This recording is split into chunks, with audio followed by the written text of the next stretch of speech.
El cierre de filas y la falta de autocrítica de todos los miembros de la cúpula de Ciudadanos tras la debacle electoral se ha encontrado hoy con el azote de Francisco Igea. De nuevo pone los puntos sobre las íes y exige a Inés Arrimadas que se lo haga mirar, que el resultado del domingo es un durísimo castigo a los naranjas.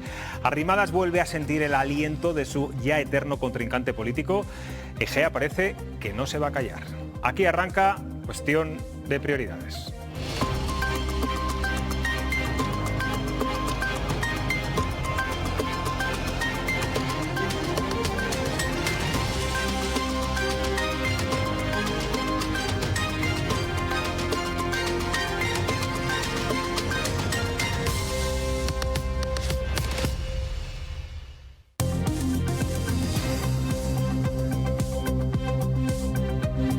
¿Qué tal están? Buenas noches. Castilla y León, una de las comunidades que más restricciones ha impuesto en los últimos meses, sobre todo para frenar los contagios, pasará el domingo casi del todo a la nada. Al contrario de lo que plantean otros territorios como País Vasco, Baleares o Cataluña, aquí no quieren arriesgar y meterse en batallas judiciales y, por lo tanto, al decaer el estado de alarma, también desaparecerán de inmediato todas las limitaciones relacionadas con la libertad de movimientos. No es lo que quería el gobierno regional, que siempre ha optado por la prudencia, pero dice que Pedro Sánchez no les da otra opción. Enseguida les explicamos cuáles son las novedades a partir del día 9 que nos darán pues más libertad a todos y también al sector de la hostelería, que al menos podrán dar cenas por las noches. Hoy en nuestra entrevista tendremos a un profesor e investigador que sabe mucho sobre los efectos adversos de los medicamentos. Hablaremos con el director del Centro de Farmacovigilancia de Castilla y León para que nos aclare algunas dudas sobre las vacunas. Vamos ya a conocer qué restricciones se eliminan en la noche del sábado al domingo. Rú García Ribote, buenas noches. ¿Qué tal? Buenas noches. Cuéntanos, ¿cuáles son? Bueno, pues después de 6 meses finaliza este segundo periodo del estado de alarma. El domingo llega el fin de varias restricciones. Vamos a ver cuáles son. Adiós al toque de queda, es decir, a esa hora límite de las 10 de la noche. Aquí lo vemos. También cae el cierre perimetral, podremos desplazarnos a otras comunidades autónomas. Tampoco habrá aforo máximo en las iglesias o lugares de culto y no habrá límite de número de personas en las reuniones sociales y familiares, tanto en el interior como en el exterior. Más cosas, vemos los cambios que afectan a la hostelería. El horario de cierre se establece a las 12 de la noche, son 2 horas más que hasta el momento. Eso hasta ahora, que estamos en alerta 4. En cuanto la situación mejore y haya provincias que bajen, por ejemplo, a la alerta 2, se ampliará 1 hora más, es decir, hasta la 1 de la madrugada. En el nivel 1 directamente no habrá limitaciones de horarios. Ojo, se mantiene el cierre del interior de la hostelería y las salas de juegos y la incidencia acumulada supera los 150 casos por cada 100.000 habitantes. En esta situación se encuentran actualmente 31 municipios en nuestra comunidad. Y a tener en cuenta también el aforo de los interiores, porque van a seguir rigiéndose según el semáforo del Ministerio de Sanidad. Y eso depende de la situación epidemiológica en la que nos encontremos. La preocupación está ahora mismo en que al eliminarse el cierre perimetral de la comunidad, existe el riesgo de que el virus pueda transmitirse entre comunidades autónomas y estamos rodeados de algunas comunidades con una tasa de incidencia acumulada muy elevada. ¿Cuáles son? Sí, vamos a verlo en pantalla porque es bastante gráfico y visual. Las provincias de Castilla y León que a día de hoy tienen más incidencia son las que están más próximas a comunidades con riesgo extremo. Por ejemplo, vemos la incidencia del País Vasco a 14 días es de 494 casos por cada 100.000 habitantes. La de Madrid, 329. La Rioja, 287 y Aragón, 300. Sin embargo, Castilla y León es la quinta comunidad con una menor incidencia. De hecho, tiene una cifra mucho más baja. 172 casos por cada 100.000 habitantes. El que ha cargado hoy duramente contra el gobierno de Pedro Sánchez es el vicepresidente de la Junta, Francisco Igea. Carga también contra el delegado del gobierno. Dice que deja a las comunidades a la intemperie y totalmente desamparadas porque no queda un marco legal para poder tomar restricciones. Sí, Igea ha calificado la política de Sánchez de incongruente. Se queja de no poder tomar ni dejar de tomar decisiones, lo que le parece una tomadura de pelo, ha dicho. El vicepresidente afirma que los cierres perimetrales por municipios no funcionan y ha vuelto a pedir a los ciudadanos que mantengan la prudencia y la precaución. Porque no se nos puede decir que, oiga, tome usted una medida que ya nos ha dicho usted que es ilegal, para que yo vaya al tribunal, se lo recurra y luego le diga, oiga, ustedes es que son unos peligrosos delincuentes que se saltan a la ley. Oiga, que ya no nos queda pelo. A mí ya no me queda pelo. Y hoy a nuestros seguidores de Twitter les hemos preguntado sobre este tema. El interrogante ha tenido que ver sobre la necesidad o no del toque de queda y del cierre perimetral en Castilla y León. Lo estamos viendo en la pantalla. La verdad es que durante toda la tarde las respuestas han estado muy igualadas. El 54% opina que esas medidas ya no hacen falta, mientras que el 46% considera que deberían seguir manteniéndose esas restricciones. Muchas gracias, Ruth. Nada. Bueno, me doy la vuelta, que ya no me queda pelo, decía Francisco Egea, ya no nos queda pelo. Algo más que a mí. Bueno, no sé, no lo sé. Sí, puede ser, sí. Viéndote ahora de cerca, puede ser, puede ser.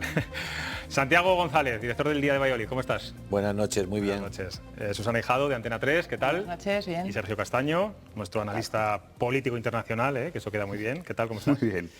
Bueno, ¿os sorprende que Castilla y León, no, que ha sido una comunidad siempre muy restrictiva, no quiera batallar con estas medidas restrictivas como sí que están haciendo otras comunidades? Vemos Cataluña, Baleares, País Vasco. ¿Se ha cansado ya de esta guerra y más ahora que tiene pocos visos de que los tribunales superiores de justicia les den el visto bueno?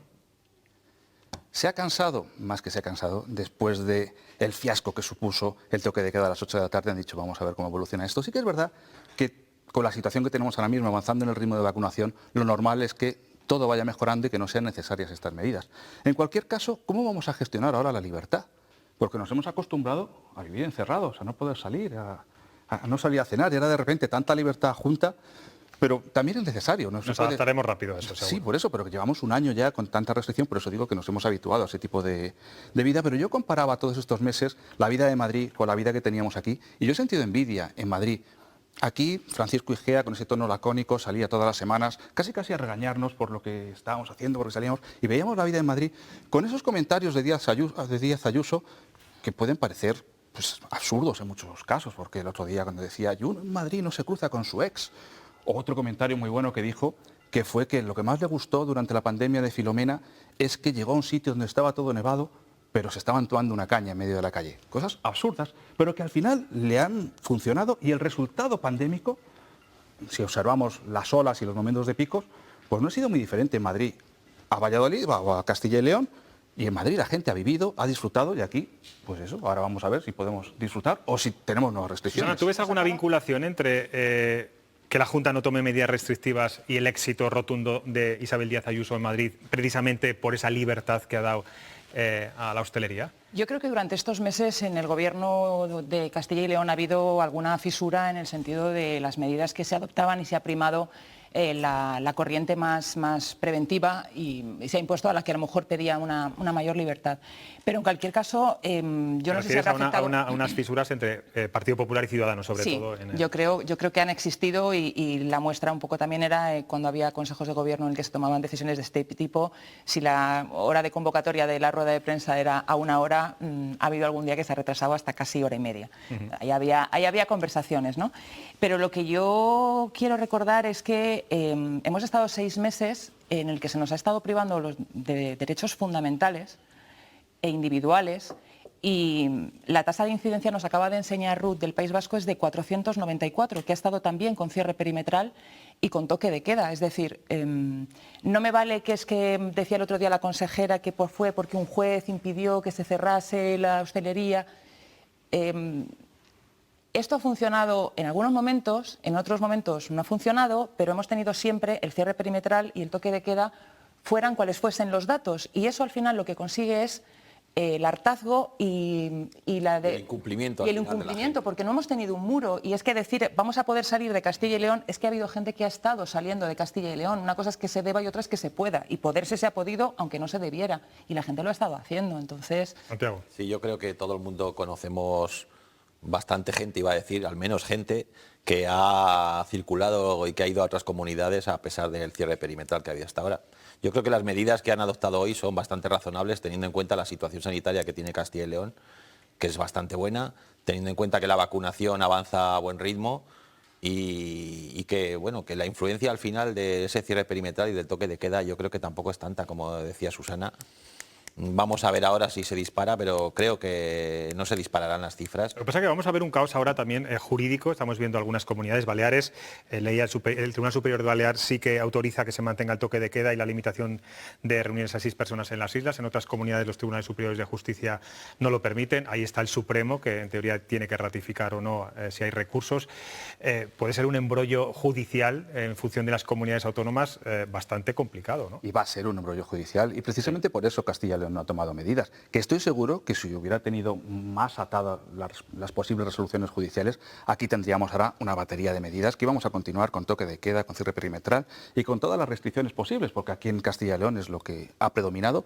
Lo que pasa es que, claro, cuando llegan a una situación en la que ya no hay un marco legal que lo ampare y tienen que empezar a pedir autorizaciones y a ver si imponen las medidas y luego no son aceptadas, pues prefieren esperar y dejar la responsabilidad. Si al final es una guerra política entre gobierno regional, gobierno central, el gobierno central no me da las herramientas, pues ahora yo dejo que la situación evolucione y si va peor, pues echo la culpa al gobierno central. Lo que pasa es que la España de las autonomías es maravillosa para algunas cosas, pero para otras resulta un poco patética. Y en este caso yo creo que es patético, o sea, que estemos en una pandemia mundial y que cada comunidad autónoma tenga que regular sus propias restricciones o sus propias medidas sin que haya un mando general que imponga una serie de normas, no sé, es que me parece un poco ridículo. Todo cuando estamos ¿no? viendo esas tasas de incidencia acumulada tan dispares, ¿no? Es que se País siga el Vasco no tiene semáforo que se ha estado absolutamente nada siguiendo que ver hasta con ahora y Castilla punto, y León. que todas las comunidades sigan el semáforo que se ha estado marcando hasta ahora en el Consejo Interterritorial. Sí, la verdad que llevamos bastantes meses que cada uno hace la guerra por su cuenta, pero yo sí que creo que al final un estado de alarma es una situación excepcional y que tampoco se puede prolongar durante años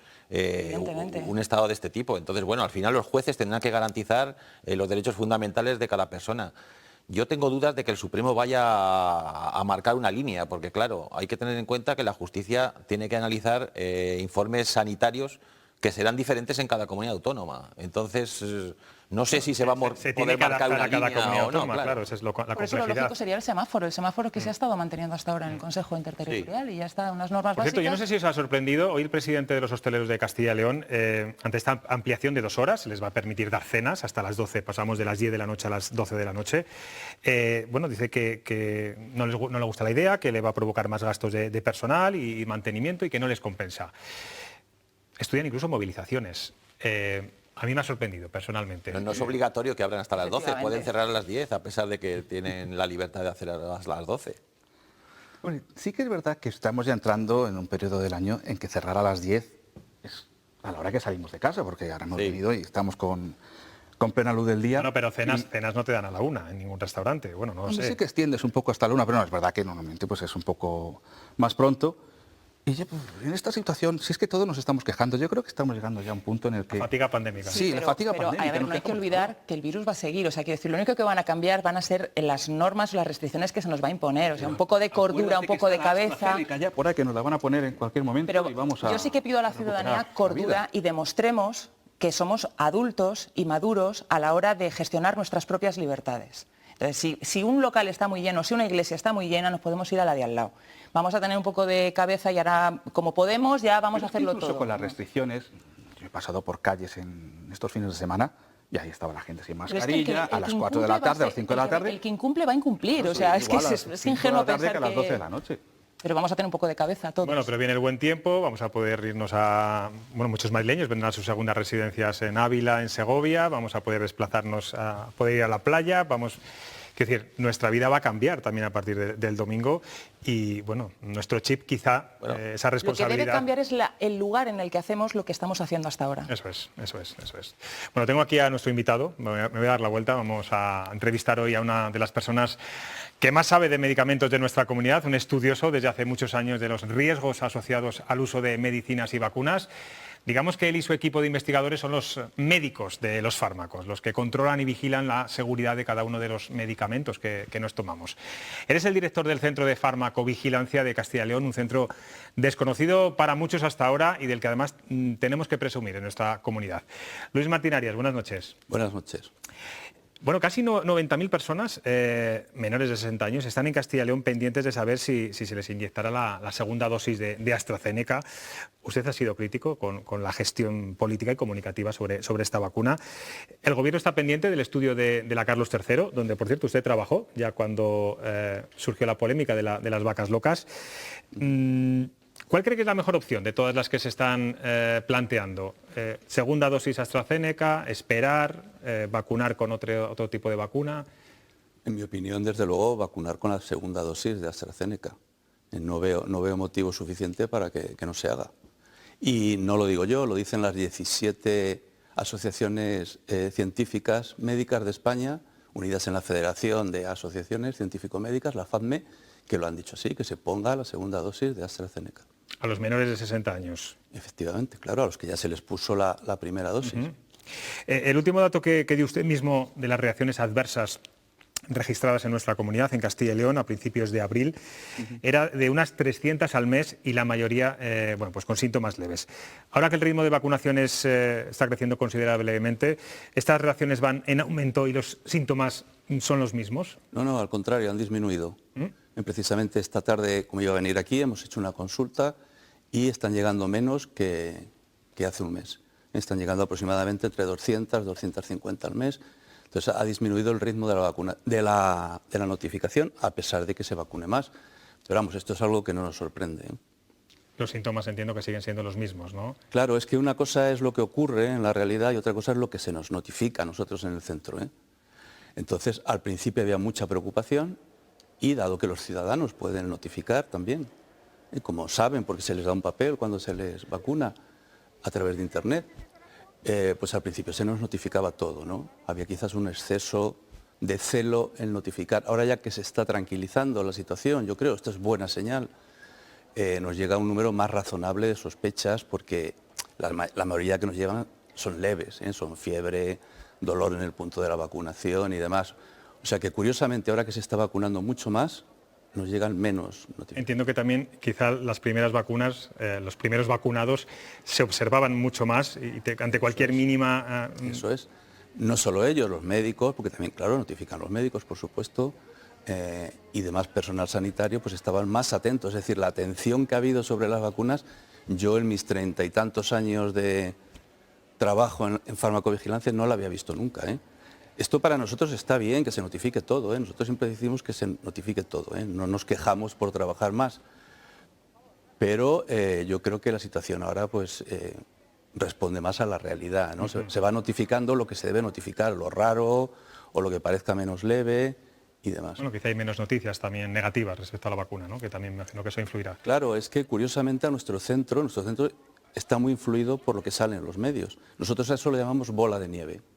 Hay una bola de nieve, cuando sale algo en los medios o demás, pues nos llegan más sospechas, solo tenemos que filtrar, porque a nosotros no nos llega lo que ocurre, eso debe quedar claro. Entonces hacemos un trabajo de tamiz, de filtrado, de análisis, y una de las cosas que analizamos es el efecto bola de nieve.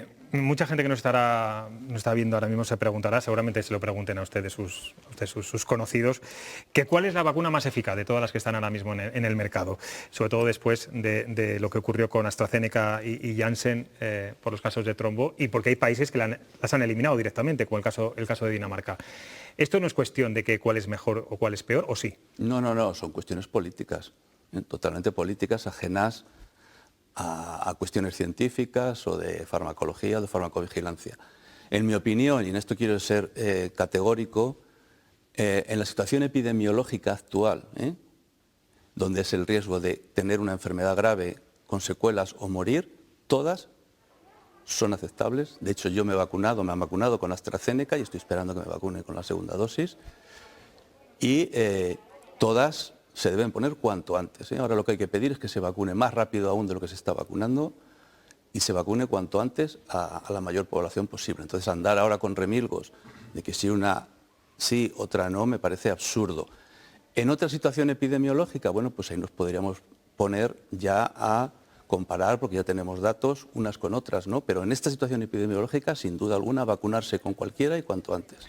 Es curioso, hoy conocíamos un estudio científico que asegura que las vacunas inmunizan más que haber pasado la enfermedad. No sé si coincide con esta teoría. Totalmente. Hay varios estudios que demuestran que la inmunidad inmediata, la inmunidad por anticuerpos, es mayor estando vacunados que habiendo pasado la infección. Y esto es muy buena noticia, es decir, tenemos unas vacunas bastante buenas que nos han sorprendido. De hecho, yo creo que la de Pfizer se puede calificar como un milagro de la ciencia. hubo un grupo de científicos que dijo que era comparable a la llegada del hombre a la Luna. Es que es así. Es que es así, es que no somos conscientes del milagro que ha sido tener una vacuna tan pronto, con un ensayo clínico con 43.000 participantes. Yo cuando oía en los medios que esto está poco estudiado, no. En la experiencia que yo tengo con medicamentos y con vacunas, nunca había estado tan estudiado como el ensayo de Pfizer con 43.000 pacientes. Y el estudio observacional que se ha hecho, que ha sido un experimento increíble en Israel, que se ha seguido a todo un país entero, científicamente, con un diseño muy bien hecho, y hay 6 millones de personas que han sido estudiadas mientras se vacunaban en Israel. Esto nunca había ocurrido y tampoco habíamos tenido una vacuna que además abre una nueva puerta tecnológica, la tecnología del RNA mensajero, que ya está facilitando nuevos medicamentos para el cáncer, para la resistencia a los antibióticos. Se inaugura una nueva era tecnológica y ha sido posible a estas vacunas. Entonces, yo creo que las vacunas son sorprendentemente eficaces y tienen pocos riesgos, muy pocos, comparables a cualquier otra vacuna, como la de la gripe o cualquier otra. Es verdad que, bueno, lo hablábamos antes, estamos contando la vacunación minuto a minuto en directo, los síntomas también, lo cual, bueno, pues puede parecer que las reacciones adversas, bueno, son muy frecuentes con estas vacunas, pero entiendo que son las mismas, ni más ni menos que con otros medicamentos o con otras vacunas. Sí, lo que estamos observando, aquí hay una cosa que hay que comparar, lo que ha ocurrido en el ensayo clínico, que es una situación donde estamos mirándolo todo, y lo que ocurre luego cuando se vacuna, pues en Castilla y León ya más de 1 millón de personas, y en España ya más de 6 millones de personas. Entonces, lo que estamos viendo, y eso es muy importante, es que lo que había ocurrido en el ensayo clínico es más o menos lo que está ocurriendo en proporción de reacciones leves de un tipo, de otro. La única sorpresa que nos hemos llevado, que eso no estaba previsto, ha sido la trombosis trombocitopénica, cuidado, no trombos, esto se ha explicado mal. No son trombos con disminución de plaquetas, que eso sí que no se había identificado en los ensayos clínicos y que se ha identificado con AstraZeneca y Janssen, pero con una incidencia de 1 entre 150.000 vacunados. Quiero decir, la posibilidad de que te toque el gordo de la lotería comprando un décimo es de 1 en 100.000. Sí, está claro. Y ya sabemos lo difícil que jugamos a la lotería por jugar, pero... Entonces, quiero decir que es un riesgo muy bajo y este es el único nuevo así que se ha identificado hasta ahora, y sigue siendo muy inferior al riesgo de adquirir la enfermedad. Con las otras vacunas también se ha identificado, pero eso ya se ha visto en el ensayo clínico, un riesgo que es la anafilaxia, la reacción alérgica, que se ha identificado con la de Pfizer y con la de Moderna y también puede ocurrir, tiene también un riesgo muy bajo, es decir, que no se crea que porque este riesgo nuevo sea con AstraZeneca, las otras no tienen, también lo tienen, pero en todos los casos muy, muy bajo. A mí me gustaría saber cuáles son los motivos más frecuentes por los que saltan las alarmas en el Centro de Farmacovigilancia de Castilla y León. ¿Qué tipo de efectos adversos son los más comunes? Bueno, esto puede quedar un poco presuntuoso, pero las alarmas saltan cuando las hacemos saltar nosotros, los investigadores. Porque las notificaciones llegan pues en un número y además de forma indiscriminada. Somos nosotros los investigadores los que tenemos que hacer saltar la alarma. Por eso es muy importante que nuestro centro esté como está en la Universidad de Valladolid, en la Facultad de Medicina, y seamos investigadores, porque no es solo recibir sospechas, es analizarlas. Quiero decir, porque es un orgullo para Castilla y León, que hace un año motivamos una intervención del PRAP, muy similar a la que ha ocurrido ahora con AstraZeneca, y salió de aquí, de Castilla y León, por un cáncer raro, que es el sarcoma de Kaposi, por un medicamento que se utiliza en la psoriasis y en la artritis reumatoide y que, gracias a que aquí lo identificamos, lo estudiamos, lo analizamos, se llevó al PRAC y el PRAC ha hecho una modificación en todas las fichas técnicas de toda Europa de estos medicamentos. ¿Y esto para qué objetivo tiene? Bueno, pues el sarcoma de Kaposi resulta que si se diagnostica a tiempo es reversible, porque es un cáncer del endotelio vascular, que si no va a los órganos sólidos y tal, no hay problema. Se retira el medicamento a tiempo y no hay problema. Si no se diagnostica a tiempo, eso puede progresar y ya sería un cáncer complicado, ¿no? Eso se ha identificado aquí, y se ha identificado gracias a un médico que dijo esto es raro, y luego que en la Facultad de Medicina lo hemos analizado. Otra ventaja de estar en la Facultad de Medicina es que yo aquí puedo hablar con libertad, porque yo soy profesor de la Facultad de Medicina, quiero decir. De farmacología. De farmacología, y voy a seguir siéndolo. e independientemente de que sea crítico o no crítico, como decías antes, ¿no?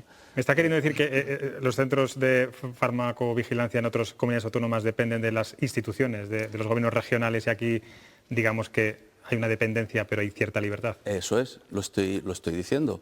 Es decir, este modelo ahora mismo solo se mantiene en Cataluña, que funciona muy bien, en el Hospital Valle d'Hebron y en Castilla y León. En las otras comunidades, en mi opinión, y soy crítico también con ello, se ha burocratizado el sistema. Se ha ido a la consejería y allí, bueno, se tramitan las sospechas, sí, se meten en la base de datos y todo lo demás, pero no hay científicos.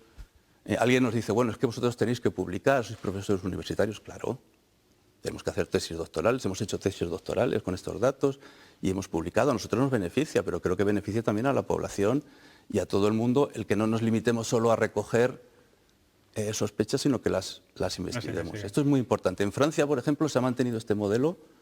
Todos los centros están en universidades y en hospitales universitarios.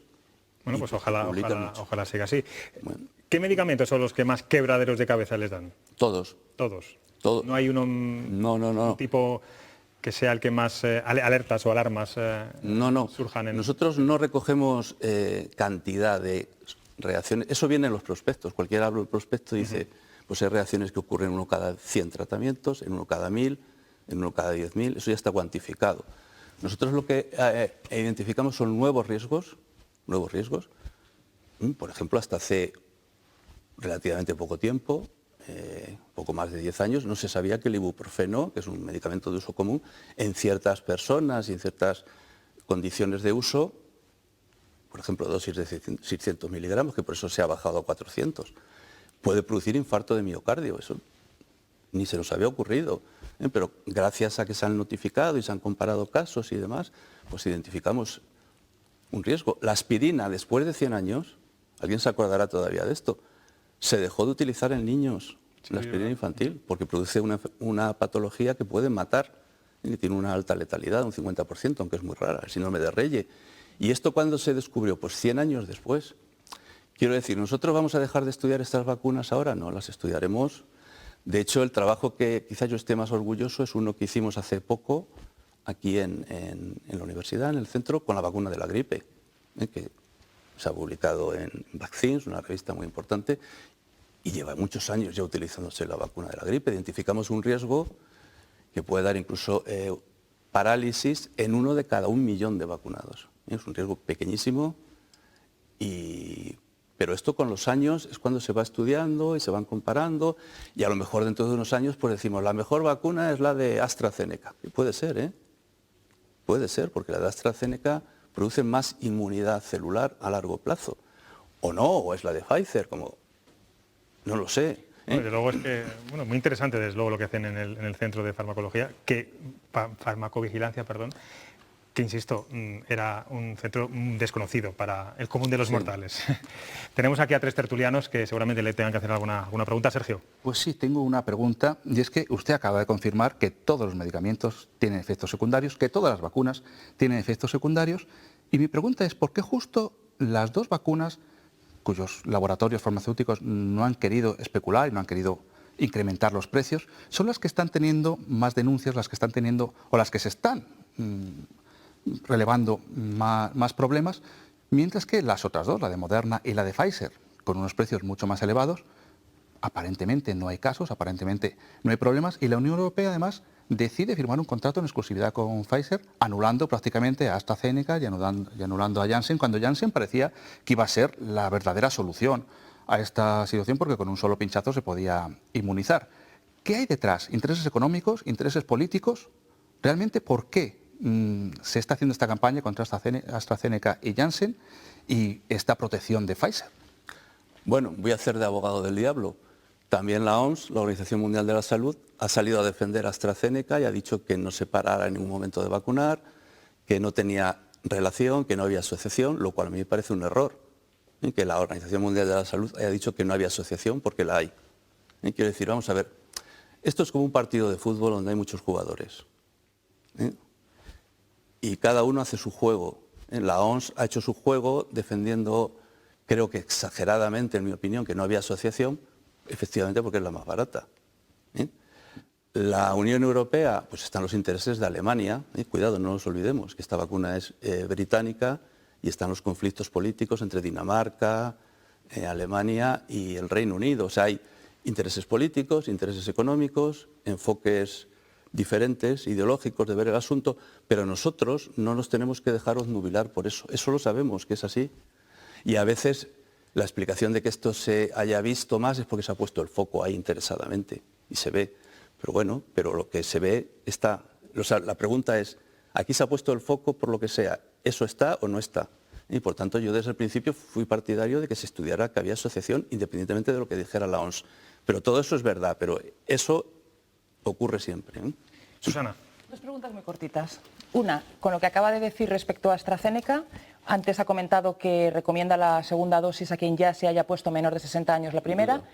¿Recomienda que se siga vacunando a menores de 60 años nuevos con AstraZeneca? Sí, ya lo he dicho yo. Pero independientemente de que se hayan puesto ya la primera dosis, ¿usted seguiría vacunando a Sí, con sí, menores sí, de eso 60 aumenta años? el ritmo de la vacunación.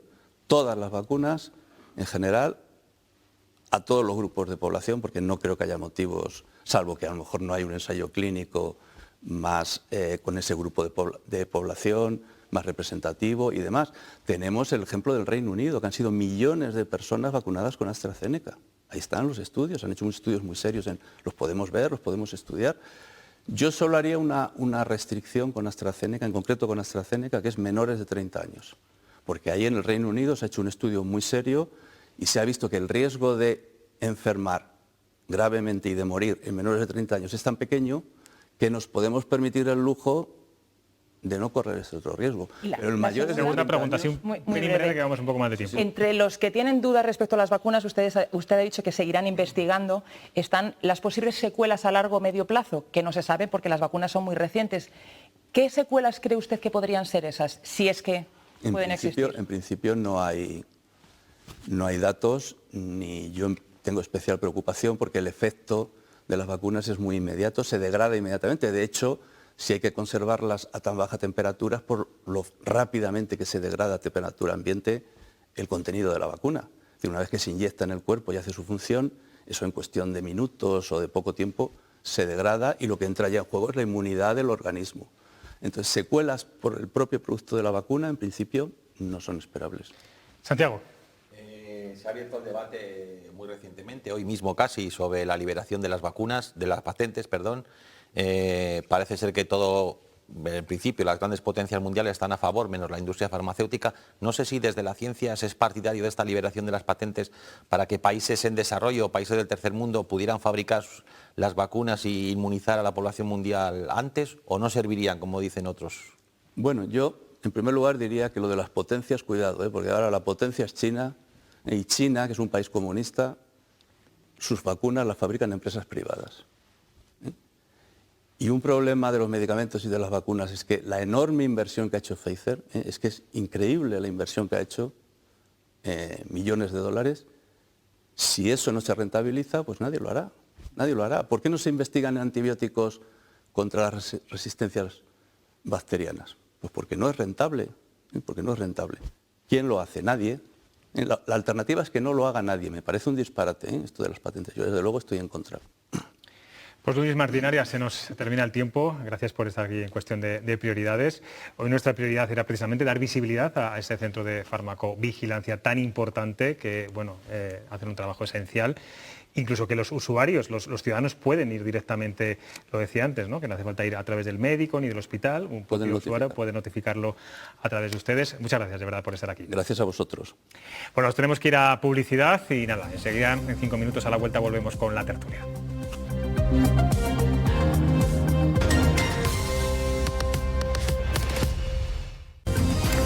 Son las 18 minutos de la noche, seguimos en cuestión de prioridades y vamos ahora a analizar los daños colaterales de los partidos perdedores en las elecciones de Madrid.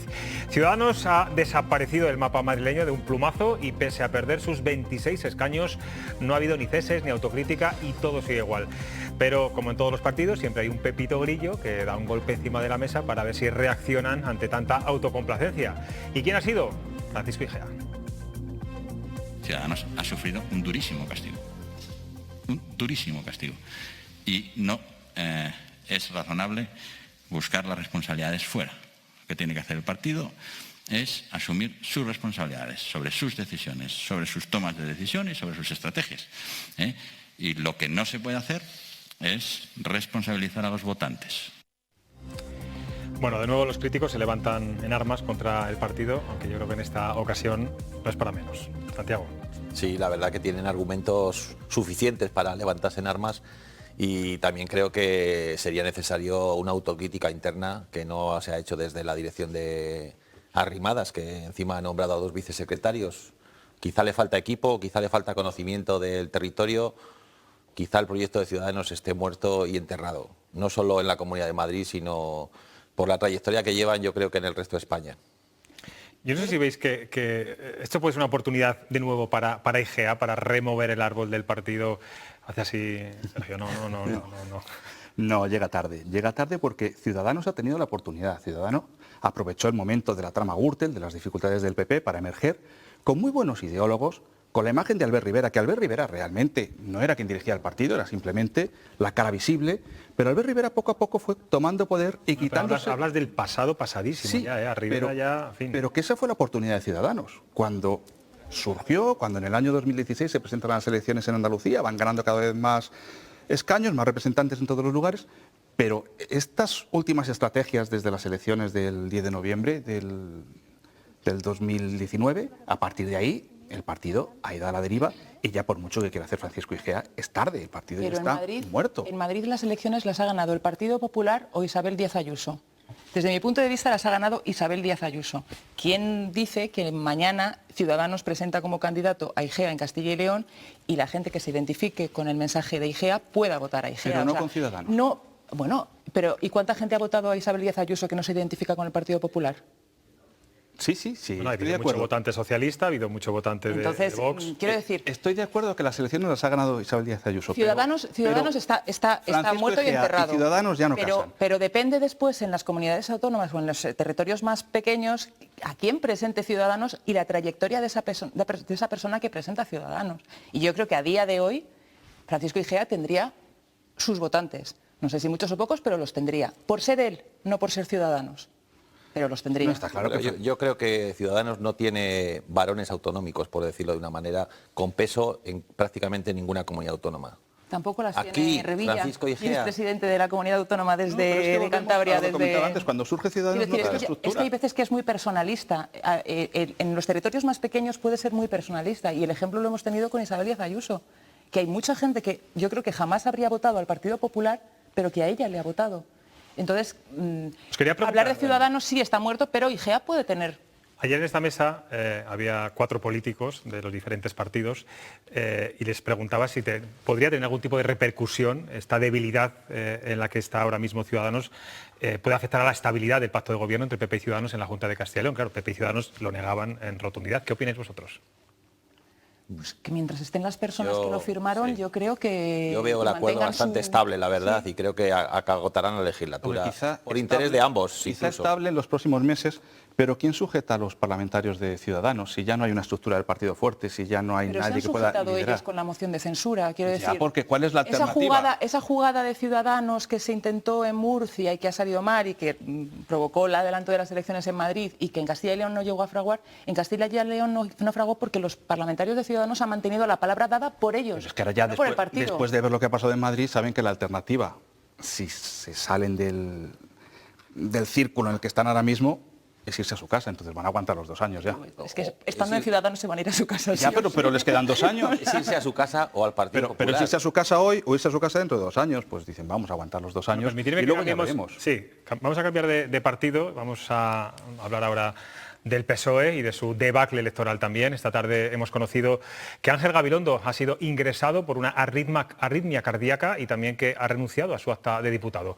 Otra víctima política que abandona es el secretario general del PSOE en Madrid, José Manuel Franco, tras asumir él mismo la responsabilidad de los malos resultados en las elecciones del martes. Tras la reunión de la ejecutiva de esta tarde, José Luis Ábalos ha evitado fustigar al partido, admite eso sí que pues no han conseguido centrar los mensajes, pero cree que lo precipitado de estas elecciones ha sido la clave de su fracaso. Por eso abren el proceso de primarias en Andalucía, por si el PP decide ahora también adelantar las elecciones allí. La convocatoria electoral precipitada y nos marcó un tiempo muy breve que hace imposible haber hecho una selección de candidatura como lo hubiéramos podido hacer en otro momento, de acuerdo a nuestro reglamento. Pues es por eso, por lo que no queremos que nos ocurra lo mismo en Andalucía. ¿Lo he entendido yo o deja bastante en entredicho al señor Gabilondo con lo que acaba de decir? Bastante en entredicho, bastante poco elegante las palabras de Ábalos respecto a Gabilondo.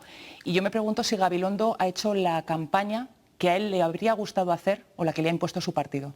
Porque yo creo que Ángel Gabilondo no se ha sentido cómodo con esta campaña que le han obligado a hacer. Lo que ha pasado es que le ha salido una rival que nadie esperaba. Nadie esperaba que Mónica García pudiera acaparar la atención que ha acaparado y atraer a tanto votante que se ha Pero identificado también porque mucho Ángel más. Gabilondo en el barro no se siente cómodo.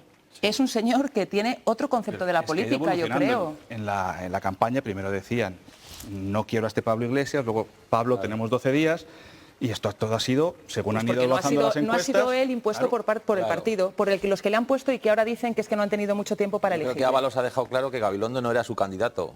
Sí. Le tuvieron que poner porque no les dio tiempo a otro y ni siquiera le dejaron hacer la campaña dirigida por Iván Redondo y Moncloa. Os quiero dar una noticia que está publicando el diario ABC. Dice que el PSOE abre expediente de expulsión a Leguina y Nicolás Redondo tras apoyar a Díaz Ayuso. Han sido claros defensores de Isabel Díaz Ayuso y pues todo tiene consecuencias en política, ¿no? Quería preguntaros también, ¿esto puede suponer un cambio de tendencia del voto, las elecciones en Madrid, el caso de esa penalización al Partido Socialista? O como dice el señor Ábalos, esto no es extrapolable a ningún otro territorio y mucho menos a unas elecciones generales. Hace 2 meses ha habido elecciones en Cataluña, se decía que el Partido Popular estaba perdiendo muchos enteros, ahora es el Partido Socialista el que ha perdido una parte importante de su electorado. Habría que analizar, si hay elecciones en Andalucía, pues podría quizá darnos más pistas, pero atendiendo solo a estas elecciones concretas en Madrid, no solo que haya habido elecciones en Madrid, sino las circunstancias que se han dado, con la pandemia, con el protagonismo que ha tenido Isabel Díaz Ayuso, yo creo que no se puede extrapolar y que hay que esperar. En cualquier caso, el impacto ha sido duro para el Partido Socialista y tendrán que tomar medidas, pero bueno, tienen tiempo de momento para reaccionar. Yo creo que no se puede extrapolar, pero sí marca una tendencia. Y creo que el ciudadano empieza a estar un poco cansado de una política demasiado agresiva. Me da la sensación. Y el Partido Socialista creo que siempre ha conseguido más cuando ha sido más moderado. Y se está yendo hacia, quizás podemizando un poco o más madrileñizando un poco. Y creo que el votante del Partido Socialista empieza a estar un poco cansado de esas guerras constantes. Su candidata no ha hecho una campaña especialmente beligerante. De hecho, es de las pocas que han hablado de gestión, de programa electoral. Y ahí están los resultados. Se ha llevado mucho voto también de exsocialistas. Es que el Partido Socialista... ¿Cuántos exvotantes del PSOE se han ido con Podemos y cuántos han ido con Más Madrid? Con dos líneas de hacer política diferentes, aunque en el fondo puedan ser lo mismo. Ha preparado su campaña para competir con Isabel Díaz Ayuso y con Podemos. Ya ha salido Más Madrid, que ya existía, pero nadie conocía a Mónica García. Y Mónica García, como decía antes, ha tenido un protagonismo que ha descolocado por completo al Partido Socialista, que les ha obligado a cambiar de estrategia a mitad de la campaña. Y Gabilondo... ¿Pero qué es lo que ha hecho ya distinto de PSOE y Podemos? Ser más templada. Sí, exacto. Luego el ciudadano está cansado de la política de trincheras. Creo que es lo que Madrid ha dejado claro. Es que, aparte de los personalismos y de la figura de Isabel Díaz Ayuso, que evidentemente ahora mismo cualquiera que se enfrente a ella yo creo que lo tiene muy difícil, independientemente de eso, creo que lo que ha dejado claro la tendencia, esa tendencia que yo digo, y es que el ciudadano quiere una política más calmada, no tan de trinchera, que es la campaña que han hecho al final el Partido Socialista y Podemos. Y han sido penalizados en parte también por eso. Y Vox. Pero Vox ha mantenido sus votantes. ¿El Partido Popular consideráis que no ha hecho esa campaña de trincheras? Pues ha hecho a la defensiva. O sea, quiero decir, la imagen que se ha proyectado al ciudadano... Calvo que era todo lo contrario, que el Partido Socialista tenía que defenderse de los mensajes... Pero la imagen que tiene el ciudadano es que... libertad, comunismo... Desde el gobierno central se ha estado atacando a Madrid, es el mensaje que ha vendido Díaz Ayuso, es la imagen que ha quedado al ciudadano y al final es lo que ha funcionado. Y yo creo que la presidenta ha sido valiente, la presidenta de la Comunidad de Madrid ha sido valiente, pero actuando desde la defensiva. Yo creo que a Ayuso le ha beneficiado el hecho de que Pedro Sánchez y Moncloa entraran en campaña y el hecho de que Pablo Iglesias se presentara como candidato. Evidentemente consiguió reagrupar en torno a sí a todo aquello que pues eso, que se sintió atacado desde el gobierno durante la pandemia con las restricciones, el cierre de establecimientos. Que no vengan los madrileños, es que hay presidentes de comunidades autónomas o vicepresidentes de comunidades autónomas que han hecho algunos comentarios respecto a los madrileños que eso ha calado en Madrid. Entonces... Bueno, yo creo que ha sido una campaña, desde luego, para el olvido, ¿no? En muchos aspectos, aunque luego es verdad que la participación ha sido mucho mayor a la hora de votar que en otras campañas electorales. Pero estaba enmarcada en una situación también un poco coyuntural que es difícil que se vuelva a producir. Pues desde aquí lo que le pedimos es que se recupere el señor Gabilondo lo antes posible, que de esa arritmia cardíaca que está ingresado en estos momentos, que haya sido solamente un susto. Y bueno, él deja su acta de diputado, veremos a ver cuál es su futuro en política. Al menos ha habido dimisiones en el Partido Socialista, cosa que en Ciudadanos no hemos visto ninguna. Y solo tengo que deciros que nos tenemos que ir ya, que ya se acaba el tiempo. Santiago, Susana, Sergio, gracias. Muchas gracias. No nos vamos, ahora me voy a charlar un ratito con Chema Nieto.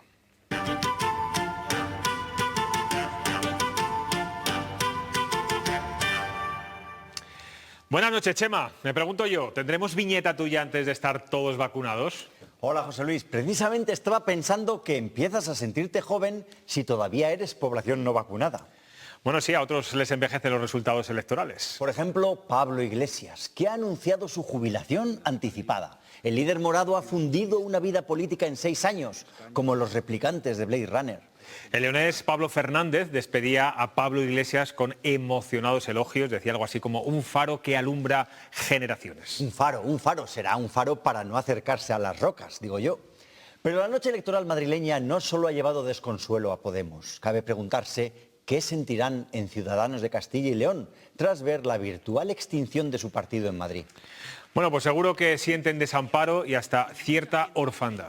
Ese desamparo es una emoción extendida estos días. El domingo decae el estado de alarma y la Junta se lamenta porque no ve modo legal de mantener ni el confinamiento perimetral ni el toque de queda. Así que vamos a estar como ovejas descarriadas, sin pastor que apaciente el rebaño. Y lo mismo sienten los feligreses de Ciudad Rodrigo, que han decorado con siluetas ovinas sus parques para pedir a un obispo para la diócesis. No es para menos, Ciudad Rodrigo además lleva ya bastante tiempo temiéndose que les quiten la sede episcopal. Donde no faltan pastores es en Pedrajas de San Esteban. Allí se acaba de presentar una nueva edición de su famoso calendario erótico. Fíjense. Mira, José Luis, verás que estos pastores no llevan báculo de obispo, sino cayado o cachava. En cambio, si te das cuenta, las ovejas de la foto esas sí que son reales. Esta singular iniciativa ha recaudado 19.000 euros para los niños con cáncer, así que nos vamos a abstener de valorar el erotismo de la imagen. Fíjate, empezamos con la desnudez política y acabamos con nudistas benéficos. ¿Y con ovejitas? Nunca han faltado corderitos ni cabritos en esta Castilla y León nuestra, en la que los días, los años y hasta los siglos se pasan volando, mientras que el polvo de los rebaños parece eterno. Vaya, qué campestre está hoy Chema Nieto. Bueno, nosotros tenemos que marcharnos. Les espero el próximo lunes a las 9:30 aquí en Cuestión de Prioridades. Y aunque a partir del domingo ya podemos movernos libremente por cualquier sitio, por favor sean prudentes y eso sí, disfruten.